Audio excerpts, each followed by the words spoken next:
Statement है यदि दो त्रिभुजों में संगत कोण बराबर हो, है ना, ये दो त्रिभुज हैं, ये दो क्या हैं, त्रिभुज हैं, इनके संगत कोण का मतलब कोण ए जो है कोण ई के क्या है, बराबर है, एंड कोण बी जो है एफ के बराबर है, और कोण सी जो है वो जी के बराबर है, तो उनकी संगत भुजाएं समानुपाती होती हैं। संगत भुजा का मतलब करस्पॉन्डिंग साइड्स, करस्पॉन्डिंग साइड का मतलब ये जो ए बी और ई एफ है, A B upon E F equal to A C upon E G and equal to B C equal to B C upon F G, है ना। तो ये संगत भुजा का मतलब A B upon E F equal to A C upon E G equal to B C upon F G, है ना।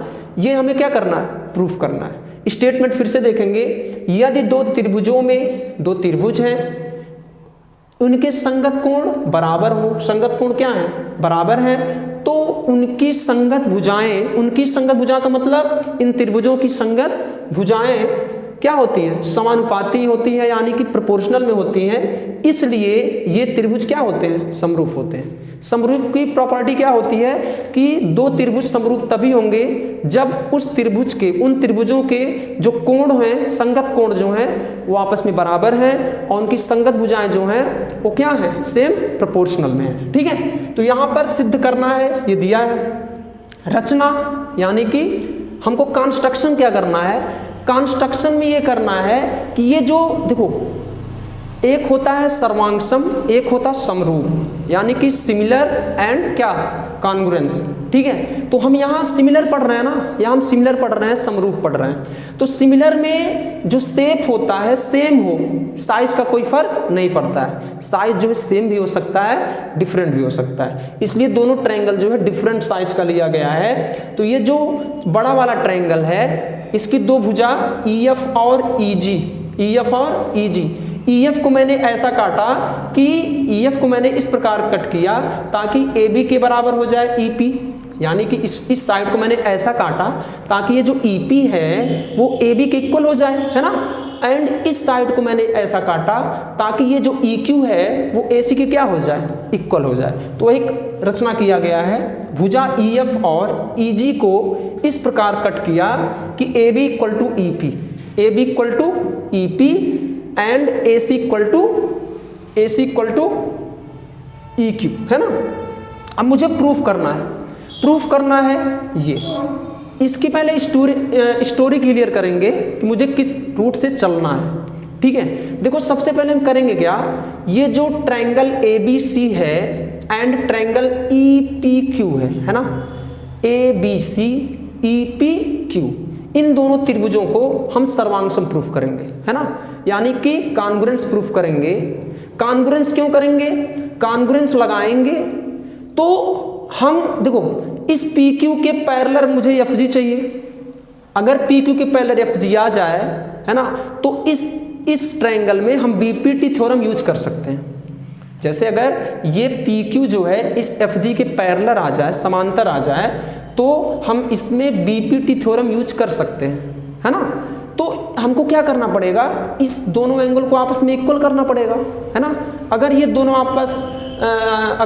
एंगल आपस में इक्वल हो जाएं तो हम कहेंगे ये जो पी क्यू है वो एफ जी के क्या हो जाएगा, पैरेलल हो जाएगा। अगर ये चीज़ नहीं समझ में आ रही है ना, तो पहले देखिए हम क्या करते हैं, तब आपको शायद क्लियर हो जाए। ठीक है, तो सबसे पहले हम करेंगे क्या, ए बी सी और ई पी क्यू दोनों को कॉन्ग्रुएंस प्रूफ करेंगे, है ना। तो उठाएंगे त्रिभुज ए बी सी तथा त्रिभुज ई पी क्यू में, है ना। अब आप ये देखो, इन दोनों को हम कॉन्ग्रुएंस प्रूफ करेंगे। तो आप ये देखिए, ए बी ये किसके इक्वल है, ई पी के, A B equal to E P, A B equal to E P, A B equal to E P क्यों स्टूडेंट, कंस्ट्रक्शन से, A B equal to E P, यहां लिख देंगे रचना से, कहां से, रचना से। ठीक, एंड आप ये बताओ, ये जो एंगल ए है क्या इस एंगल ई के इक्वल नहीं है, एंगल ए जो है वो इक्वल किसके, एंगल ई की। तो हम लिख सकते हैं angle A equal to angle E, है ना, दिया है, ये क्या है, दिया है, ठीक। एंड ये जो AC भुजा है, AC भुजा इस EQ भुजा के क्या है, बराबर है। भुजा AC जो है, भुजा EQ की क्या है, बराबर है, AC EQ, ये रचना से, ठीक। हमको पता है अगर किसी त्रिभुज की दो साइड और एक एंगल, है ना, आपस में क्या हो, इक्वल हो, तो देखो ये साइड इनके कॉमन जो एंगल्स हैं वो आपस में क्या है, इक्वल है, तो हम यूज करते हैं साइड एंगल साइड। तो साइड एंगल साइड से त्रिभुज ABC कॉन्ग्रुएंट हुआ त्रिभुज किसके, EPQ की, ठीक है। अब जैसे देखो अगर त्रिभुज ABC सर्वांगसम हुआ EPQ के, है ना, तो हम लिख सकते हैं कि ये जो एंगल B है, एंगल B वो किसके इक्वल है, एंगल P के, ठीक है। इसको हम बोलेंगे CPCT, क्या बोलेंगे, CPCT, corresponding part of congruent triangle. देखो CPCT का मतलब क्या है, थोड़ा सा और समझते हैं। जैसे मान लीजिए अगर एक ट्रायंगल है PQR, ठीक है, और ये सर्वांगसम हो गया त्रिभुज ABC के, मेरी बात समझो, तो जो इसके करस्पॉन्डिंग साइड और करस्पॉन्डिंग एंगल होंगे ना, वो आपस में क्या होंगे, इक्वल होंगे। जैसे ये जो PQ बराबर होगा फर्स्ट एंड सेकंड पोजीशन का, इसके बराबर हुआ, ये सेकंड थर्ड वाला इसके बराबर होगा, ये फर्स्ट थर्ड वाला इसके इक्वल होगा। ये साइड की बात कर रहा हूँ। अगर एंगल की बात करोगे, कोण की बात करोगे, तो जो कोण P है वो कोण A के बराबर, कोण Q जो है वो कोण B के बराबर, एंड कोण जो R है वो कोण C के बराबर। इसी को बोलते हैं हम CPCT। तो आप ये बताइए कोण B जो है वो किसके इक्वल हुआ, कोण P के। और एक चीज देखेंगे स्टूडेंट, ये जो B है वो F के भी तो बराबर है। यहाँ जो B है वो कोण F के बराबर है ना। ये क्यों बराबर है, ये दिया है, ये क्या है, दिया है ना। अब जैसे देखो अगर कोण B कोण F के बराबर है, यहां इसका LHS सेम है तो इसका RHS भी सेम होगा, है ना। इसका LHS B है, आपस में क्या है, इक्वल है, तो ये P और ये B आपस में क्या होंगे, इक्वल होंगे, ठीक है। इसलिए हम लिख सकते हैं एंगल P जो होगा वो एंगल F के बराबर होगा। तो कहने का मतलब स्टूडेंट, ये जो एंगल P है इस एंगल F के क्या है, इक्वल है ना। इतना आपको क्लियर हुआ। अब आप ये सोचो, अगर ये एंगल P और एंगल F आपस में इक्वल हैं, है ना, तो आप ये बताओ क्या ये PQ पैरेलल FG नहीं होगा, बोलो। बिल्कुल होगा। पूछो क्यों, क्योंकि आपको पता है अगर पहले क्या होता था, क्लास 9 में आपने पढ़ा है कि अगर दो लाइन आपस में पैरेलल हैं, ये AB लाइन एंड ये CD लाइन आपस में क्या है, पैरेलल है, और कोई एक लाइन जो है तिर्यक रेखा है, ट्रांसवर्सल लाइन है, तो हम कहेंगे इनके करस्पॉन्डिंग एंगल आपस में क्या होते हैं, इक्वल होते हैं। देखो करस्पॉन्डिंग का मतलब, संगत का मतलब जो हूबहू दिखे, ऐसा कुछ समझ सकते हो आप। कि जैसे देखो ये एंगल जो होगा इस एंगल क्या होगा, बराबर, ठीक है। तो वही चीज तो स्टूडेंट दिख रहा है, देखो ऐसा हूबहू नहीं दिख रहा है। तो यहां पर ये एंगल इस एंगल के इक्वल है, यानी करस्पॉन्डिंग लग रहा है। क्या लग रहा है, करस्पॉन्डिंग, संगत कोण लग रहा है स्टूडेंट, संगत कोण। अगर ये संगत कोण से बराबर है तो हम कहेंगे कि जो ये PQ है वो पैरेलल हो जाएगा, ये जो PQ है पैरेलल हो जाएगा FG की। चेक कर लो, ये होगा कि नहीं होगा। ये जो PQ है FG के क्या हो जाएगा, पैरेलल।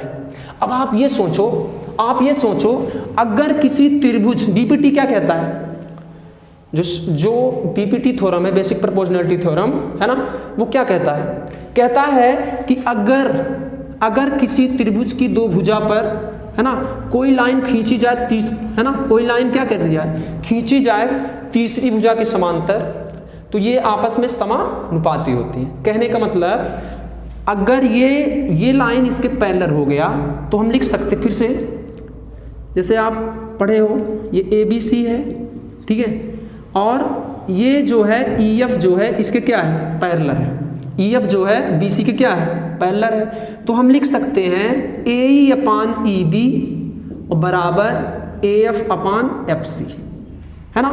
तो इतना अपान इतना इज इक्वल टू इतना अपान इतना, यही तो होता BPT। और स्टूडेंट एक चीज इसका और है प्रॉपर्टी कि हम ये भी लिख सकते हैं AE upon AB is equal to AF upon AC, ठीक है, हम ये भी लिख सकते हैं, ठीक है। और ये मैंने बताया है कैसे आता है, अगर आप BPT थ्योरम देखोगे तो ये चीज़ कहाँ से आता है ये आप जान सकते हो, ठीक है। तो हमेशा ये करना कोई ज़रूरी नहीं है, मुझे ये चाहिए तो हम ये भी लिख सकते हैं ये वाली side upon total side equal to ये वाली साइड अपान टोटल साइड, इसको भी हम क्या बोलेंगे, BPT, है ना। तो याद रहे BPT थ्योरम कब लागू होगा, जब ये साइड इस साइड का क्या होगा, पैरेलल, है ना। तो हम लिख सकते हैं EP upon EF is equal to EQ upon EG। इतना समझ में आया, ठीक है। और आप ये बताओ ये जो EP है,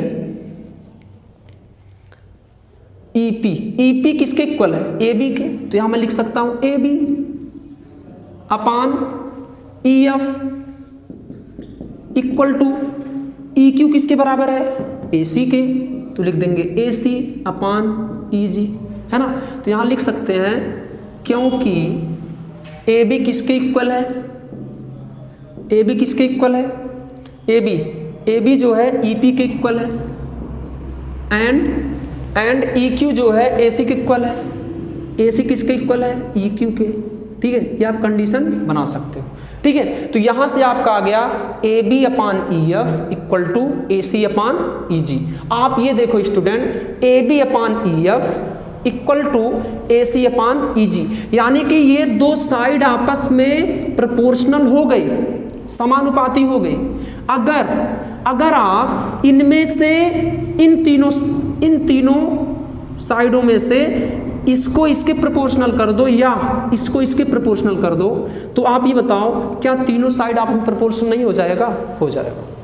जैसे ये आपका आ गया है, अगर ये और ये आपस में क्या हो जाए, प्रोपोर्शनल में हो जाए, या ये और ये सॉरी ये या ये आपस में प्रोपोर्शनल हो जाए, तो सारी साइडें आपस में क्या हो जाएंगी, प्रोपोर्शनल हो जाएंगी। इसको इक्वेशन हम मान सकते हैं फर्स्ट, क्या मान सकते हैं, फर्स्ट, ठीक है। अब देखिए आगे स्पेस तो है नहीं, तो एक काम कीजिए, वीडियो को पस करके आप इतना नोट कीजिए, मैं इसको इरेज करता हूं।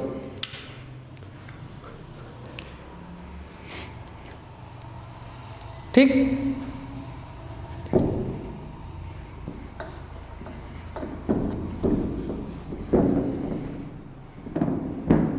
मैं ये नहीं मिटा रहा हूं।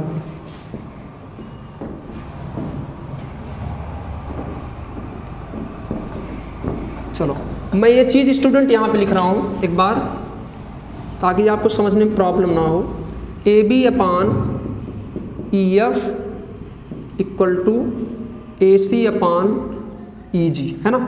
ये इक्वेशन क्या है, फर्स्ट, ठीक, इक्वेशन फर्स्ट हो गया। अब देखो, जैसे अगर ये जो कंस्ट्रक्शन आप किए हैं, है ना, इसको कंस्ट्रक्शन इन दोनों साइड पर अगर ना किया जाए, ऐसा कुछ ना रहे, कंस्ट्रक्शन ऐसा कुछ रहे, समझो। कंस्ट्रक्शन अगर देखो, अब तक मैंने यहां से यहां तक कट किया था ना, अब मैं इन दोनों साइडों को कट कर रहा हूं, ऐसा कुछ, ठीक है, ऐसा कुछ करो ताकि ये दोनों आपस में इक्वल लगे, है ना। तो आप ये बताओ, इस FE और इस FG को मैंने इस प्रकार कट किया, चलो इसको मैं मानता हूं M, ठीक है। एक बार हम जो है पुनः कंस्ट्रक्शन करेंगे। देखो जो आपके बुक में दिया है स्टूडेंट, ये यहाँ तक लगाने के बाद इसी प्रकार करके जो है इसको भी प्रूफ कर दिया है, लेकिन मैं आपको पूरा बता रहा हूँ, ठीक है, कैसे ये आएगा आगे। तो इस FE को आप इस प्रकार कट करोगे कि जो FM है इस AB के बराबर हो जाएगा और ये जो FN है वो BC के बराबर हो जाएगा। जैसा हम पिछले टॉपिक पे बात किए थे, सेम वही टॉपिक चलेगा यहाँ भी, है ना। तो एक कंस्ट्रक्शन फिर से होगा, तो आप लिखोगे पुनः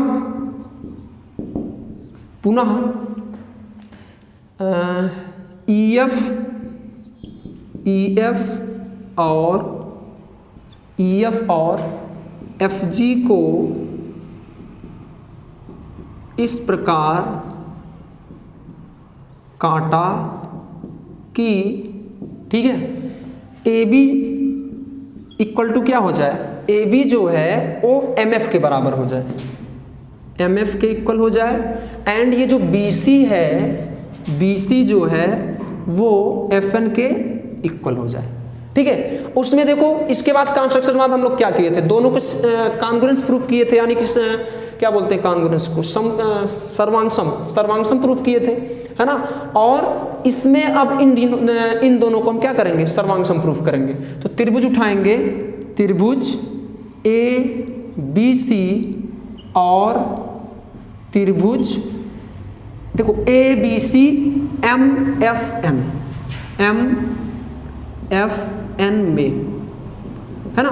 तो आप लिख सकते हो, देखो ये जो AB है किसके बराबर है, MF के, AB इक्वल टू MF, कहाँ से, रचना से, रचना मैंने फिर से किया ना, रचना से, एंड ये जो B इक्वल टू है F के इक्वल है, angle B equal to angle F, ये दिया है, क्या है, दिया है, ऊपर दिया था ना पहले। इसके बाद ये जो BC है वो FN के इक्वल है, जो BC है वो FN के इक्वल है।